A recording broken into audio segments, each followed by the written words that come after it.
Assalamualaikum warahmatullahi wabarakatuh. Salam Om Swastiastu, Namo Buddhaya, salam kebajikan rahayu, salam sehat dimanapun Anda berada. Perkenalkan, saya Dwi Rini, SE MSI AK CE dengan nomor induk dosen nasional 0214128601.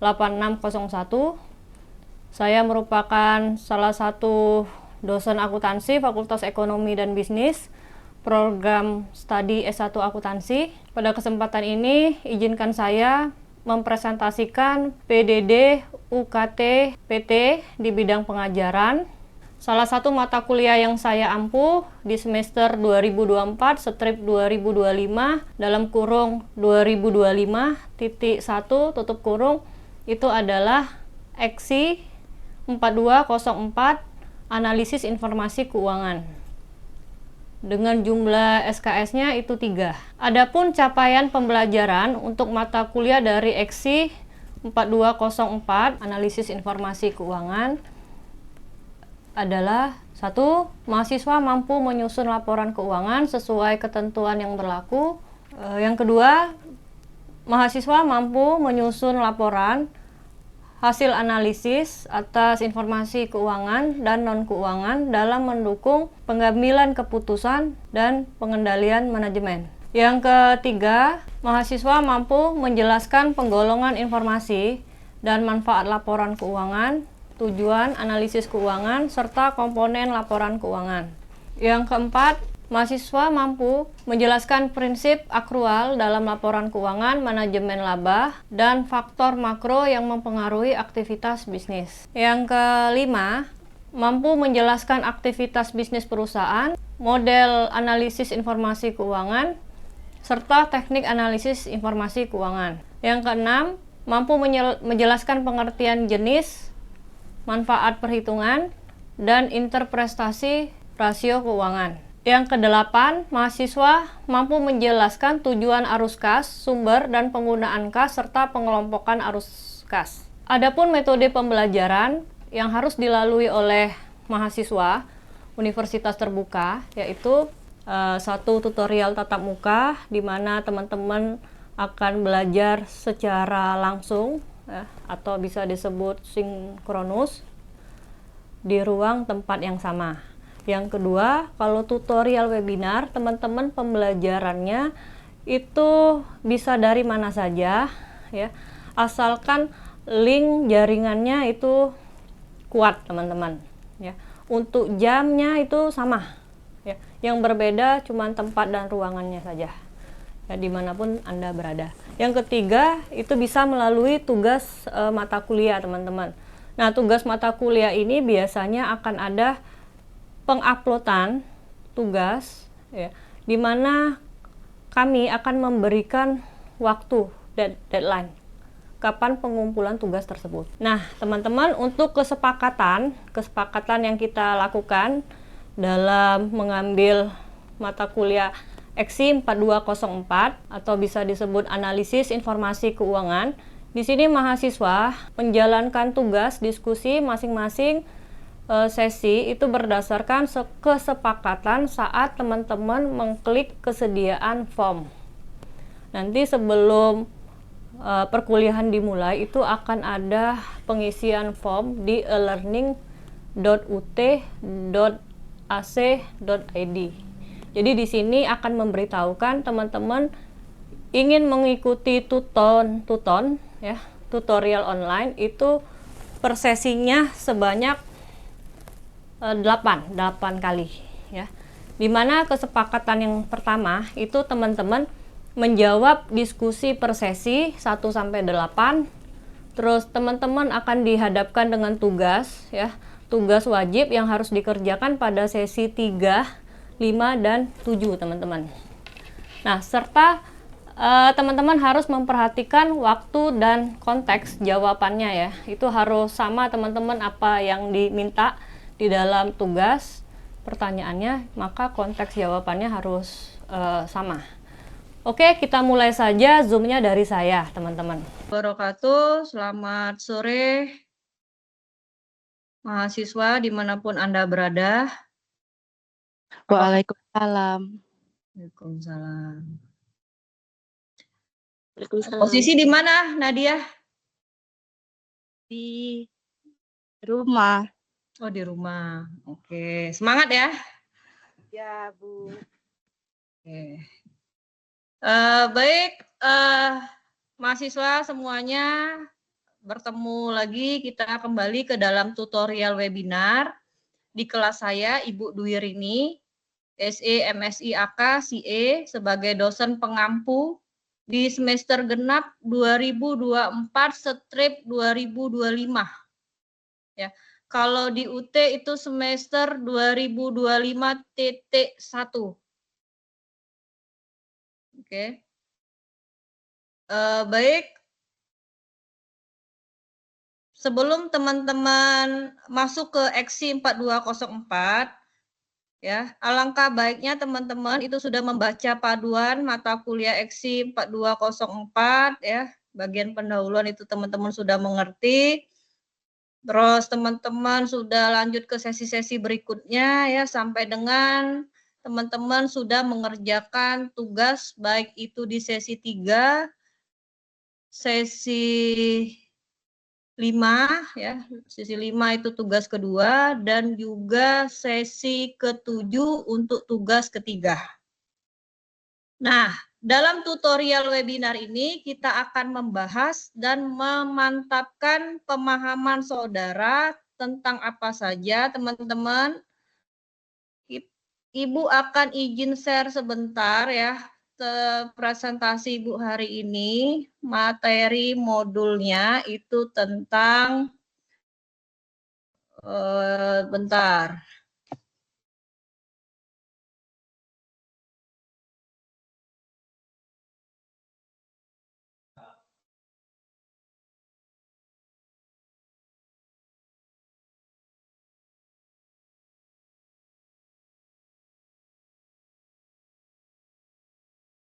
Kelihatan nggak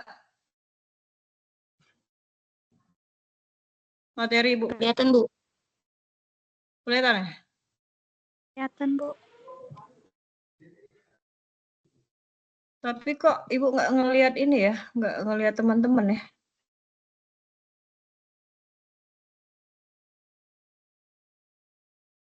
Tunggu sebentar. Saya ini perlu melihat wajah. Ya. Nanti kalau nggak ngelihat wajah, berarti Ibu ngomong sendiri.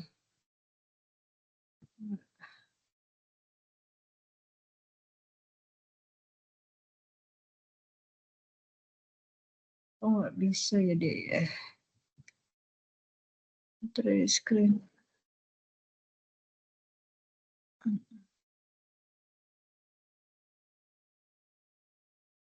Oke, baik. Ini adalah Ibu akan menampilkan terlebih dahulu ya.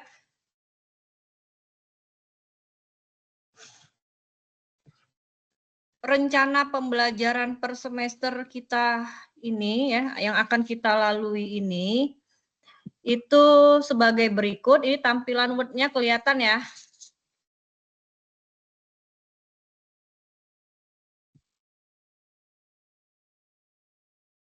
Oke ya, kelihatan ya. Iya, Bu.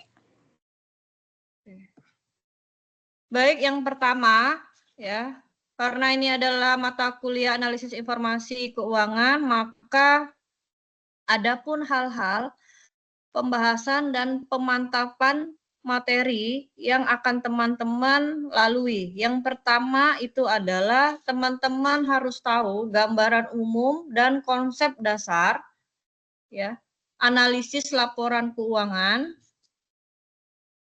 Oke. Yang kedua, teman-teman harus paham mengenai kebijakan akuntansi terhadap kondisi keuangan suatu perusahaannya. Oke. Yang ketiga, teman-teman akan mempelajari teknik analisis laporan keuangan. Yang keempat, teman-teman akan menjelaskan kembali analisis rasio keuangan. Ya. Yang kelima, teman-teman menjelaskan analisis cash flow. Oke. Sesi keenam, teman-teman akan menjelaskan tentang analisis aset. Oke.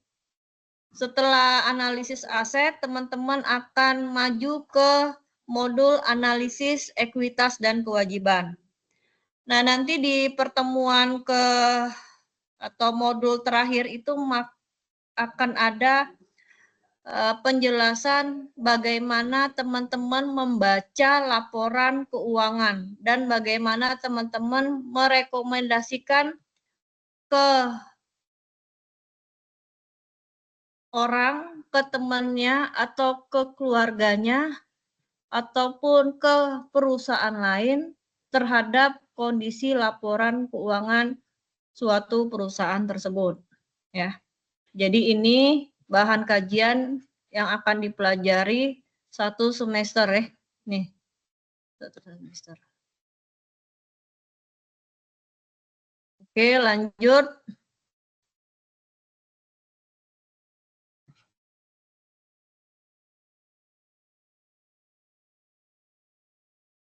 Ibu akan membagikan PPT.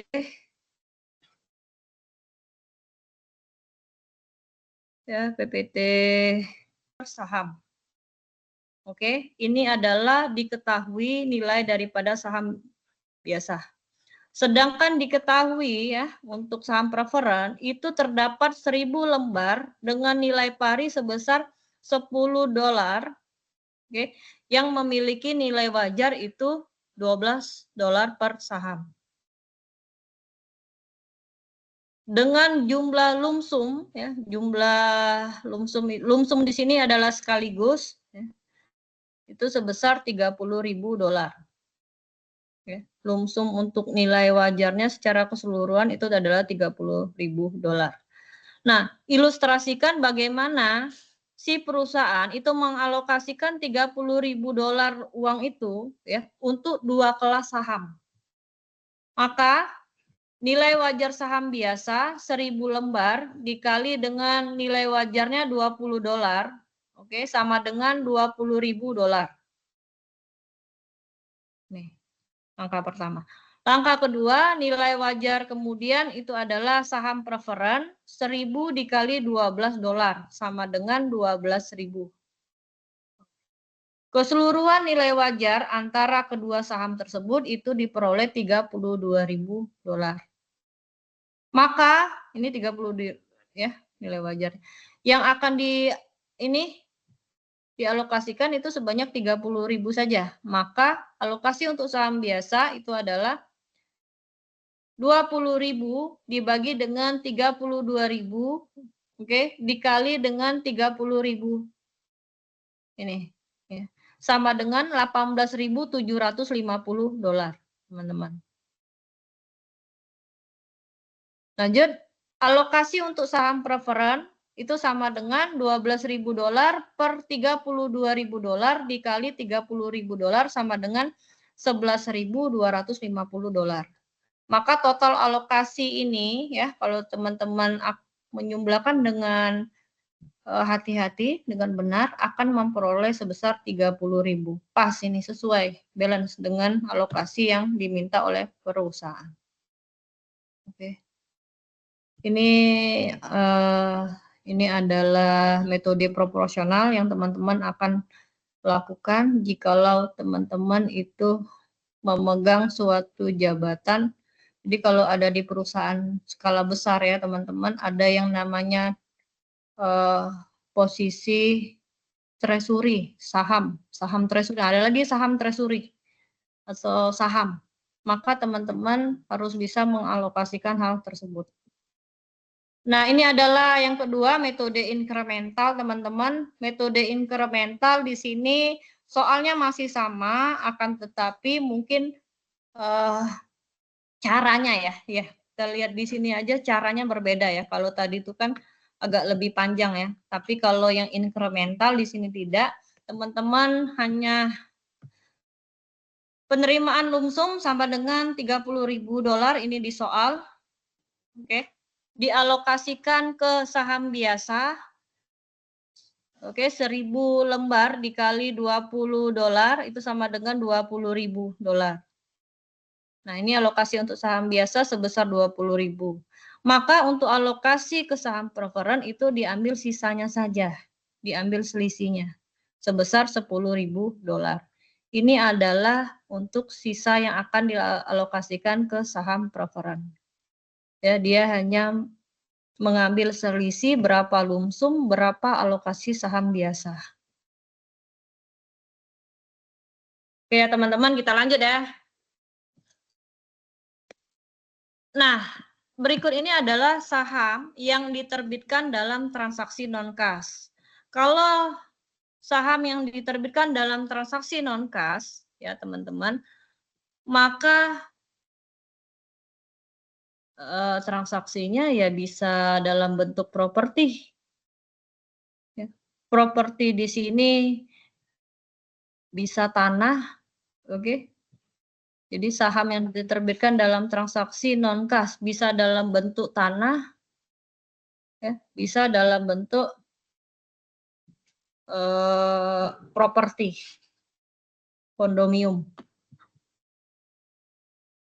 Nah, untuk saham preferred di sini bisa dikatakan saham istimewa. Oke, saham istimewa.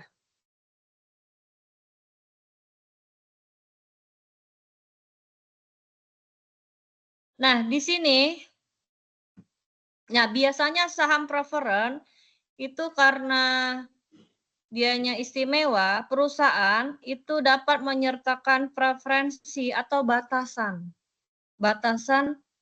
pemilik saham preferred ini.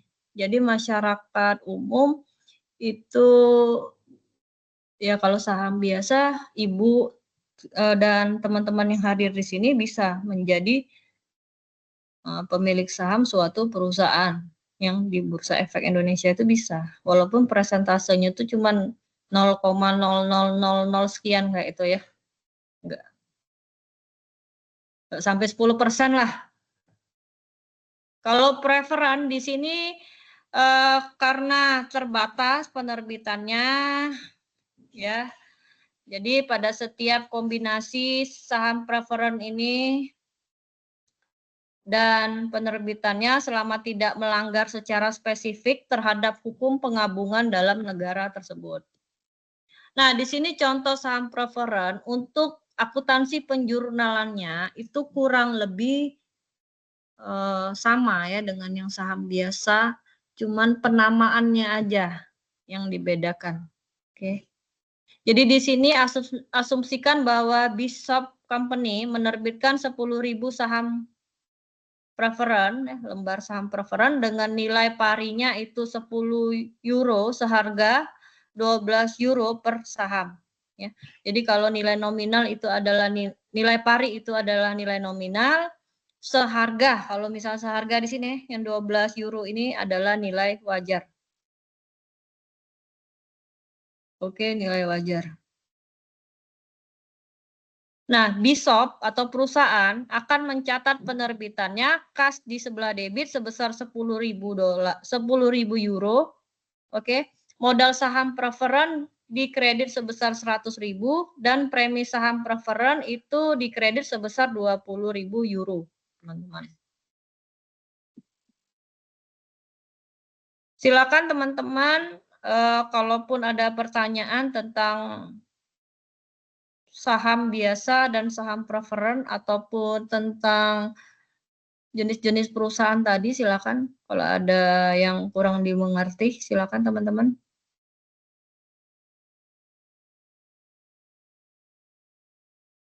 Boleh tentang slide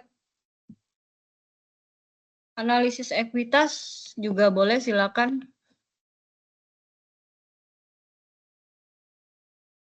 Silakan teman-teman.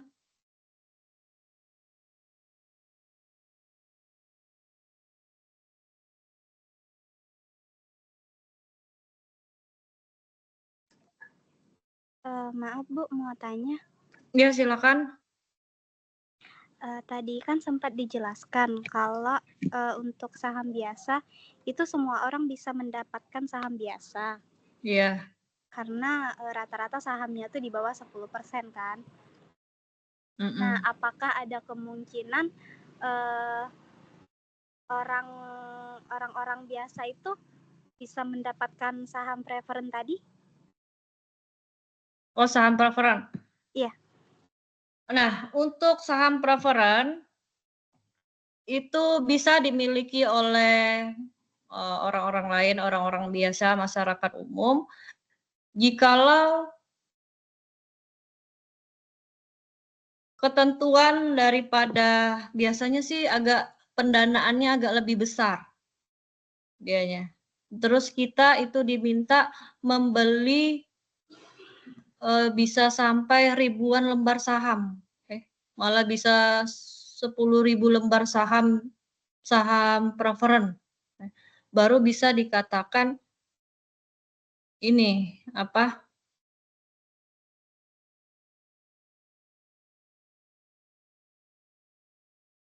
Ya, baru bisa teman-teman mendapatkan hak preventif right tadi, ya.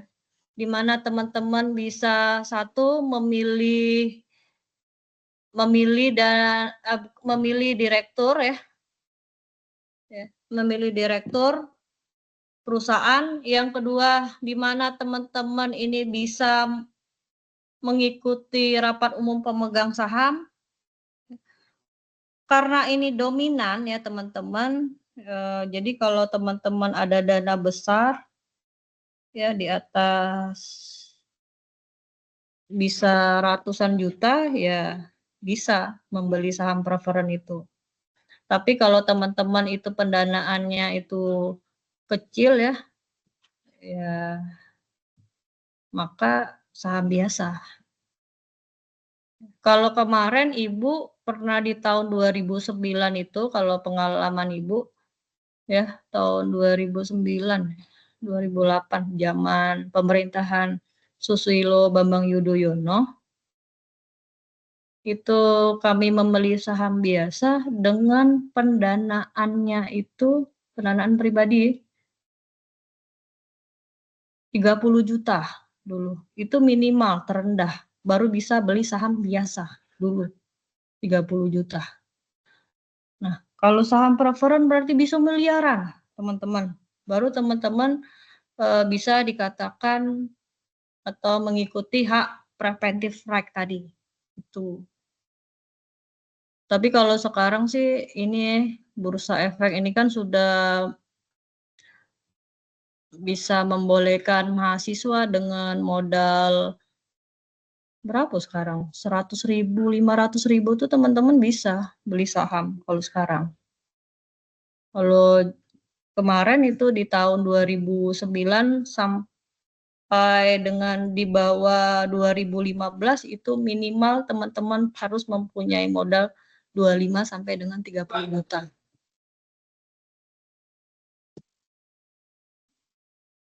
Ya karena kita pendanaannya kalau 25 juta sampai dengan range 30 juta itu kan dan kenaikan selisih saham itu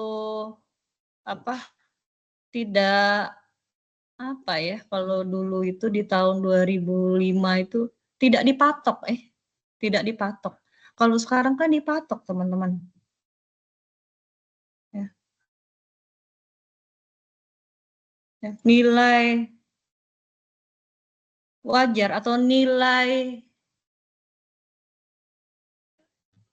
harga jual ya, harga beli saham itu teman-teman dipatok sekarang. Kalau dulu enggak. Walaupun range-nya itu oleh sebab itu ada saham PT MLBI, PT Aqua itu harga satu lembarnya itu bisa ratusan ribu, teman-teman. 125.000 udah selembar, bukan 1.000, bukan 6.000 per lembar, bukan. Oleh sebab itu kalau di zaman kemarin itu investor itu agak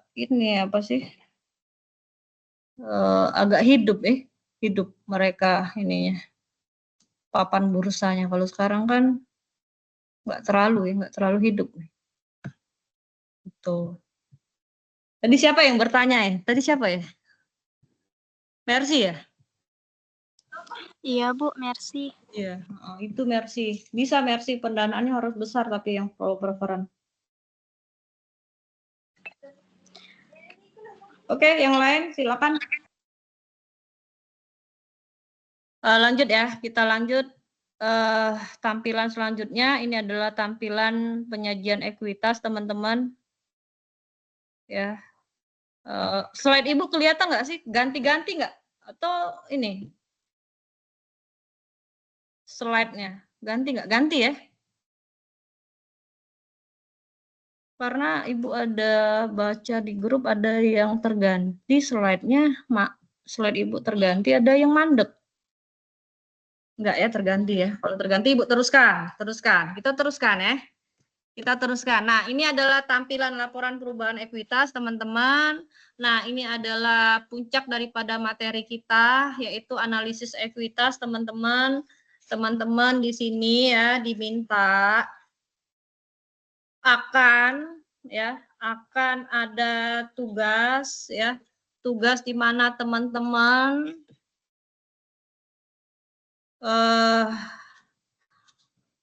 mensurvei secara langsung bagaimana tampilan laporan perubahan ekuitas bagi perusahaan yang sudah launching di Bursa Efek Indonesia. Teman-teman bisa melihatnya ya. Dan di sini juga teman-teman harus bisa menganalisis ekuitasnya ya. Nah, kalau teman-teman ingin menganalisis ekuitas, maka rumus yang akan teman-teman pakai itu adalah sama dengan ini ya. Tingkat imbal hasil atas ekuitas saham biasa sama dengan laba neto dikurang dividen saham preferen dibagi rata-rata ekuitas pemegang saham biasa. Sama dengan laba netonya pas diketahui sebesar $360.000, teman-teman, dikurangi dividen saham $54.000 nih, dibagi dengan rata-rata ekuitas pemegang saham itu diketahui $2.550.000. Maka tingkat imbal hasil atas ekuitas saham biasa tersebut itu sebesar 12%. Nih. Nah, di sini dari 12% ini dapat teman-teman analisis bahwa rasio ini menunjukkan berapa dolar laba neto atau berapa rupiah laba neto yang diperoleh perusahaan untuk setiap $1 ya, yang diinvestasikan oleh pemiliknya. Ya, jadi kalau analisis ekuitas maka rasionya itu atau dalam bentuk bahasa Inggris ROE, singkatannya tuh ROE, return on equity, teman-teman. Nah, teman-teman, perkuliahan kita ini slide Ibu sudah terakhir, teman-teman. Silakan teman-teman kalau ada pertanyaan lagi. Kalau pun tadi pertanyaan tadi bagus ya. Gimana kalau misalnya yang saham preferen tadi. Nah, teman-teman jangan lupa Ibu akan mengingatkan akan ada tugas terstruktur di sesi ke-7 ya, di mana teman-teman mengerjakan tugas ketiga yang ada di e-learning-nya, teman-teman. Silakan teman-teman mencoba dan sehat selalu. Oke, demikian presentasi Ibu. Kita ketemu lagi minggu depan. Assalamualaikum warahmatullahi wabarakatuh. Waalaikumsalam warahmatullahi wabarakatuh.